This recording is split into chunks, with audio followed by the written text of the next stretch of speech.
నమస్కారం గురుగారు. నమస్కారం. గురుగారు, పూజ గది ఏ దిక్కులో ఉంటే మంచిది? ఎక్కడుండాలి?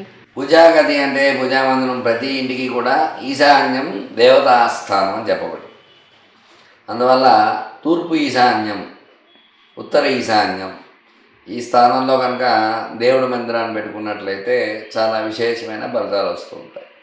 చాలామందికి ఇప్పటికి కూడా ఈరోజు కూడా మాకు అవకాశం లేదండి, మేము దక్షిణంగా పెట్టుకున్నాం, హ్మ్. ఉత్తరంగా పెట్టుకున్నాం, లేదా అటుపక్క పెట్టుకున్నాం, ఇటుపక్క పెట్టుకున్నాం అని అంటూ ఉంటారు. కానీ మందిరం మనకు కొన్ని శాస్త్రాలు ఏం చెప్పినాయంటే దేవతాస్థానం అనేది ఈశాన్యంలో భగవంతుడు ఉంటాడు.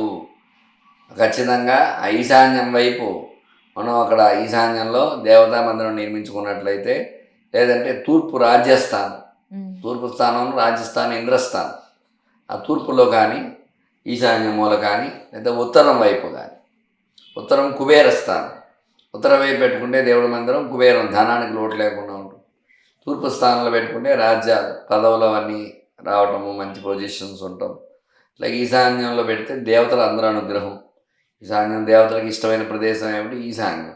అందువల్ల ఆ ఈశాన్య మూల అందరూ కూడా వినాయకుడు ఈశాన్య మూల పెడుతూ ఉంటాం. వెంకటేశ్వర స్వామి, వినాయకుడు, ఇట్లా దేవుడి పటాలు కూడా ఎలా పెట్టుకోవాలి అని చాలామందికి అనుమానాలు వస్తూ ఉంటాయి.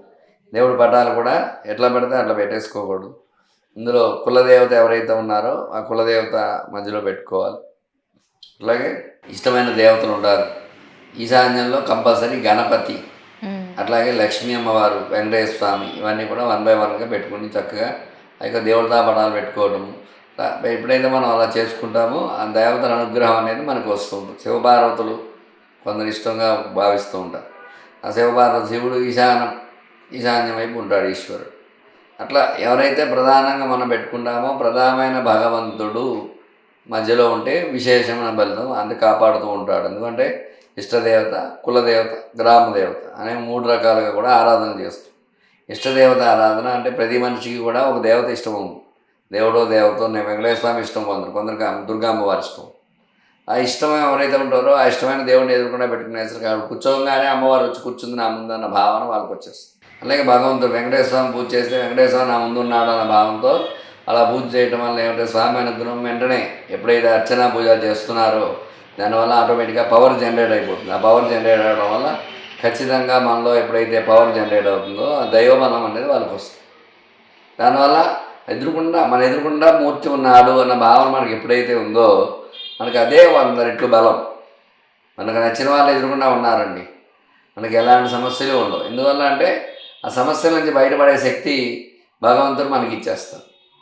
ఆ ధైర్యం మనకి ఎప్పుడైతే ఉంటుందో ఆ యొక్క దేవతా అనుగ్రహం మనకు వస్తుంది. అందువల్ల ఈశాన్య మూల కానీ, తూర్పు భాగంలో కానీ, ఉత్తరం వైపు కానీ ఈ యొక్క దేవతా విగ్రహాల ప్రతిష్టాపన కానీ, దేవుడి మందిరాలు పెట్టుకోవటము, అలాగే దేవుడి పటాలు కూడా చక్కగా అమర్చి పెట్టుకోవటము.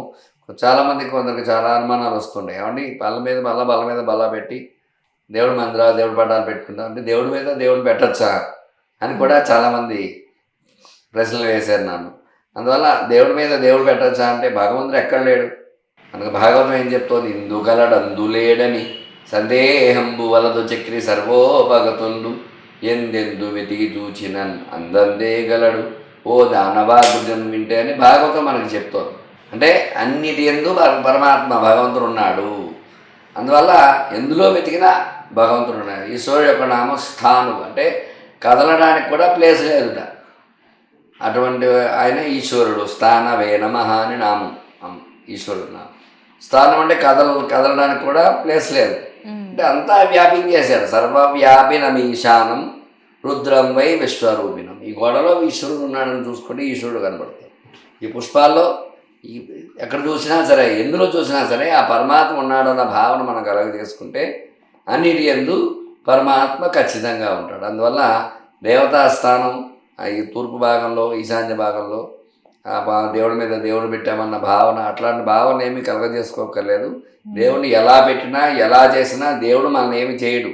దేవుడు ఎప్పుడు కూడా ఆయన అర్చనా పూజ మనం సక్రమంగా చేసుకుని ఉంటే మాత్రం దైవబలం, దైవానుగ్రహం వాళ్ళకి కలుగుతుంది. ఎప్పుడైతే దైవానుగ్రహం కలుగుతుందో వాళ్ళ కోరికలు నెరవేరుతాయి. ఆ కోరికలు ఎప్పుడైతే నెరవేరుతాయో దాని ద్వారా భగవంతుడి నమ్మకం ఇంకా మనకు కలుగుతుంది. దానివల్ల ఇంకా అర్చనా పూజ మనం చేసుకుంటూ ఉంటాం. మనలో ఉన్న పరమాత్మని ఇవన్నీ కూడా వెళ్తూ ఉంటాయి సాధన ద్వారా. ఆ పరమాత్మ మనలోకి వెళ్తూ ఉంటాయి కాబట్టి ఆ సాధన ద్వారా ఆ శక్తి మనలో ఇమిడీకృతమై ఇంకా ఇంకా పెరుగుతూ ఉంటుంది. ఎప్పుడైతే మనలో శక్తి పెరుగుతుందో మనం వెంటనే ఆ యొక్క దేవుడు యొక్క అనుగ్రహంతో మనం అనుకున్నది మనం చేయడానికి ఆస్కారాలు ఎక్కువ ఉంటాయి.